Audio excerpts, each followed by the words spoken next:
नागेन्द्र हाराय त्रिलोचनाय भस्मांगरागाय महेश्वराय नित्याय शुद्धाय दिगंबराय तस्मै काराय नमः शिवाय।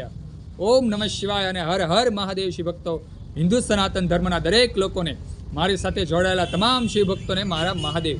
શિવ ભક્તો, આજે આપણે શિવ ભક્તિમાં એક નાનું એવું જ્ઞાન લેવાનું છે।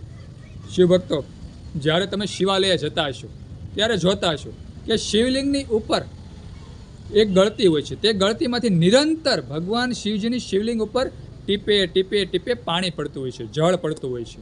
24 કલાક ભગવાન શિવજીને અભિષેક શરૂ રહે છે। શિવભક્ત, આ ગળતીમાંથી આપણે શીખવા જેવું છે। ભક્તિરૂપી જો આપણે એક જ્ઞાન શીખીએ તો આમાંથી એક શીખવા જેવું છે કે આપણે પણ નિરંતર ભગવાન શિવજીની પૂજા કરવી જોઈએ, શિવલિંગની પૂજા કરવી જોઈએ, નિરંતર ભગવાન શિવજીના જાપ કરવા જોઈએ। એક દિવસ ભક્તિ કરી લીધી અને બીજે દિવસે ન કરીએ તેવું નહીં। નિરંતર જેવી રીતે ટીપે ટીપે ટીપે ટીપે જે ગળતીમાંથી પાણી જળ પડતું હોય છે તેવી રીતે આપણે નિરંતર ભગવાન શિવજીની ભક્તિ કરવાની છે, તો આપણો ભવ પાર થશે। શિવ ભક્તો, બીજું એક જીવનમાં પણ શીખવા જેવું છે। આ ગળતીમાંથી જીવનમાં પણ શીખવા જેવું। નિરંતર જો આપણે કર્મ કરશું, કોઈ પણ કામ કરશું, વર્કઆઉટ 24 કલાક, ભલે રાત્રે સૂઈ જશે પણ એ કોઈ દિવસ આપણે પાડવાનો નથી। નિરંતર આ જે ટીપે ટીપે જળ પડે છે તેમાંથી આપણે જ્ઞાન લઈ અને આપણે પોતાના જીવનમાં ઉતારશું અને નિરંતર આપણે કામ કરશું તો જેવી રીતે શિવલિંગને, ભગવાન મહાદેવને મસ્તિષ્કમાં ઠંડક મળે છે 24 કલાક, તેવી રીતે જો આપણે કર્મ કરશું, નિત્ય કર્મ કરશું તો આપણા આત્મારૂપી આપણા જીવનમાં પણ ઠંડક મળશે, એટલે કે સુખોની પ્રાપ્તિ થશે। અને આપણું તો જીવન સુખી થશે પણ આપણા પરિવારનું જીવન પણ સુખી થશે। જો આપણે આ જે જળાધારીમાંથી બૂંદ બૂંદ 24 કલાક ટીપા પડે છે, જળ પડે છે, તેવી રીતે આપણે નિત્ય કર્મ કરશું તો આપણું જીવન પણ સુખમય બનશે।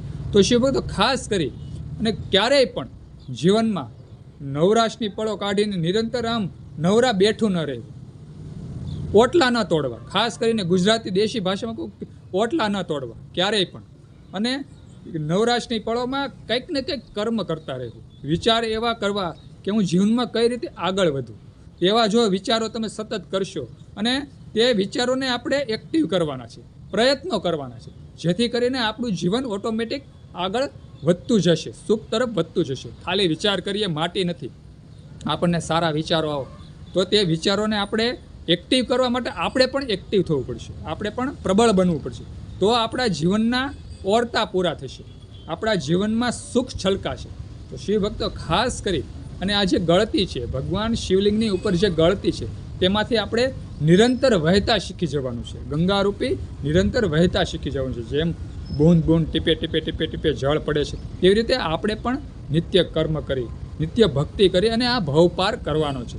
શિવ ભક્તો, આવું તું સુંદર નાનું એવું ગળતીનું જ્ઞાન, જેમાંથી ગળતી આપણને કાંઈક શીખવે છે, ભગવાન શિવજીની શિવલિંગ ઉપર જે ગળતી છે તે આપણને કાંઈક શીખવે છે। એવું સુંદર જો આવું નાનું જ્ઞાન તમને ગમ્યું હોય તો ખાસ કરી અને વિડીયોમાં લાઇક આપજો, કોમેન્ટમાં હર હર મહાદેવ હર લખજો અને વિડીયો બીજા શિવ ભક્તોને શેર કરી દેજો, બીજા આપણા હિન્દુ સનાતન ધર્મના લોકો છે તેને શેર કરી લેજો।